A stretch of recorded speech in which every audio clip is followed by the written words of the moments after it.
बायराती सुरेश को नायब वजीर आला का ओहदा दिया जाए। आरटी नगर ब्लॉक कांग्रेस के general secretary M Nandesh Kumar का मुतालबा। बेंगलोर आरटी नगर ब्लॉक कांग्रेस के जनरल सेक्रेटरी और दिन्नूरबाद जीबीए इंतखाबात के मजबूत उम्मीदवार एम नंदेश कुमार ने अपने पसंदीदा रहनुमा बायराती सुरेश को रियासती हुकूमत में नायब वजीर आला डिप्टी चीफ मिनिस्टर का ओहदा देने का मुतालबा किया है।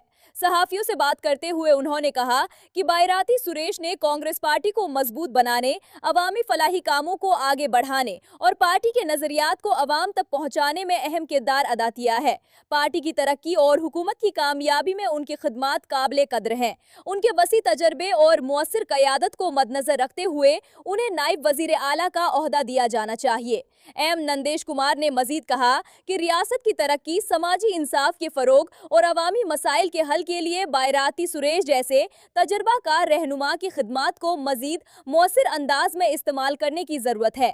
इसलिए कांग्रेस हाईकमान और रियासती क़यादत को उन्हें नायब वजीर आला का ओहदा देने के मामले पर मज़बत गौर करना चाहिए। इस मौके पर कांग्रेस के कारकुनान और हामी भी मौजूद। सर, ಇವತ್ತು ಸಚಿವ ಸಂಪುಟ ಪುನರ್ರಚನೆ ಆದಾಗ ಇವತ್ತು ಮುಖ್ಯಮಂತ್ರಿ ಘೋಷಣೆ ಆಗುತ್ತೆ.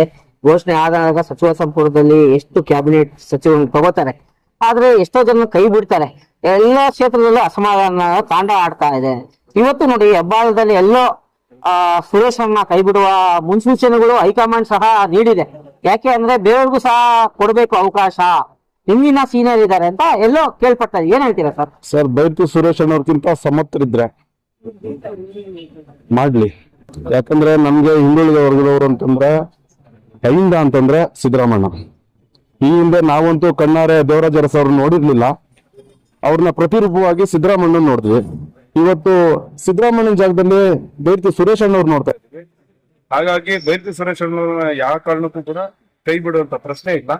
ಒಂದ್ ವೇಳೆ ಆ ರೀತಿ ಏನಾದ್ರು ಆದ್ರೆ ನಾವೆಲ್ಲ ಅಹಿಂದ ಸಮುದಾಯ ಅಂತ ಏನಿದೀವಿ, ನಾವೆಲ್ಲ ಉಗ್ರವಾದಂತ ಹೋರಾಟ ಮಾಡಕ್ ರೆಡಿ ಇದೀವಿ. ಸರ್, ಇವಾಗ ಸಚಿವ ಸಂಪುಟ ಪುನರ್ರಚನೆ ಆಗುತ್ತಲ್ವಾ?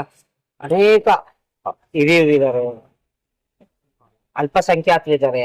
ಇವತ್ತು ಡಿಸಿಎಂಗೆ ಉಪಮುಖ್ಯಮಂತ್ರಿ ನೀಡಬೇಕು ಅಂತ ಅಲ್ಪಸಂಖ್ಯಾತರು ಧ್ವನಿ ಎತ್ತಾ ಇದ್ದಾರೆ. ಇವತ್ತು ಅಲ್ಪಸಂಖ್ಯಾತರೇ ನಿರ್ಣಾಯಕ ಆಗಿದೆ. ಕೊಡ್ಲಿ ಬಿಡಿ ಸರ್, ಅಲ್ಪಸಂಖ್ಯಾತರಿಗೂ ಒಂದು ಡಿಸಿಎಂ ಕೊಡ್ಲಿ, ಅಹಿಂದ ಸಮುದಾಯಕ್ಕೂ ಒಂದು ಡಿಸಿಎಂ ಕೊಡ್ಲಿ, ಅದರಲ್ಲಿ ಏನು ನಮ್ದೇನು ತಕರಾರಿಲ್ಲ. ಹಾಗಾದ್ರೆ 136 ಸೀಟ್ ಗೆದ್ದಿಲ್ಲ ಕಾಂಗ್ರೆಸ್ ಅವರು, ಎಲ್ಲರಿಗೂ ಉಪಮುಖ್ಯಮಂತ್ರಿ ಕೇಳ್ಕೊಂಡು ಹೋದ್ರೆ ಹೆಂಗೆ ಸರ್?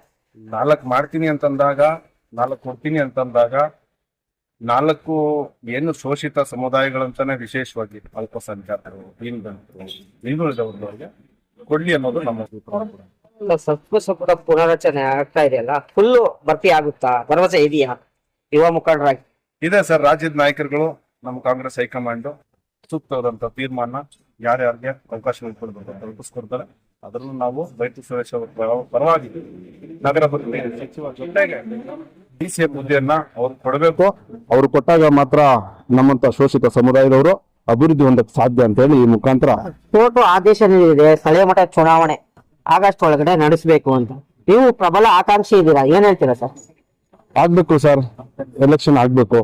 ಯಾಕಂದ್ರೆ ಎಲೆಕ್ಷನ್ 2015 ಇಸ್ವಿ ಆಗಿದ್ದು, ಸುಮಾರು ಒಂದು 11 ವರ್ಷ ಆಗಿದೆ. ಸೊ ಹಾಗಾಗಿ ಆದ್ರೆ ಶಾಸಕರ ಮೇಲೆ ಒತ್ತಡ ಕಮ್ಮಿ ಆಗ್ತದೆ, ಇನ್ನೂ ಅಷ್ಟು ಅಭಿವೃದ್ಧಿಗಳು ಮಾಡಬಹುದು ಅನ್ನೋದು ನನ್ನ ಅನಿಸಿಕೆ.